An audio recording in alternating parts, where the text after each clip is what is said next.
In today's video, I'm going to teach you how to export reports in Xero. By the end, you'll know exactly where to find your reports and how to save them in the format that fits your needs, whether you're sharing numbers with a stakeholder or archiving them for your records. Start by opening your browser and heading to xero.com. Once you're in your organization's dashboard, look for the reporting option in the main navigation. This is your hub for everything from financial statements to sales and purchasing insights. Click Reporting, then choose All Reports to see the full library. Here, you'll find categories like financial performance, position, aged balances, and more. You can scroll through the list or use the search field to quickly locate a specific report. Pick the one you need by clicking its name, for example, Profit and Loss, Balance Sheet, or Aged Receivables. That opens the report on screen. Before you export, take a quick moment to make sure what you see matches what you plan to share. Confirm the period displayed and the overall layout so the exported file reflects exactly what you want.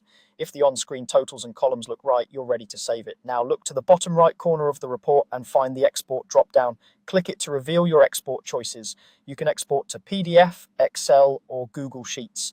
Choose PDF if you want a clean, fixed snapshot of the report that's easy to print and won't change when someone else opens it. This is great for presentations, board packs, or email attachments where consistency matters. Pick Excel if you plan to work with the numbers, adding formulas, combining multiple reports, or building charts. Excel gives you flexibility to manipulate the data while keeping the original structure intact.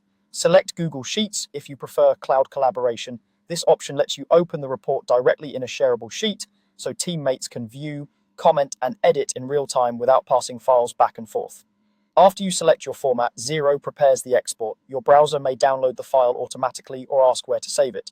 For Google Sheets, a new tab typically opens with your report ready to go. A few quick tips to keep things tidy: consider naming your file with the report type and date range so it's easy to find later, and store it in a consistent folder for month-end or year-end records. If you don't immediately see the export drop-down, scroll to the very bottom right of the page or adjust your zoom so the control is visible. That's all there is to it. Navigate to Reporting, open all reports, select your report, and use the export drop-down to choose PDF, Excel, or Google Sheets. You're now set to export reports in Xero with confidence.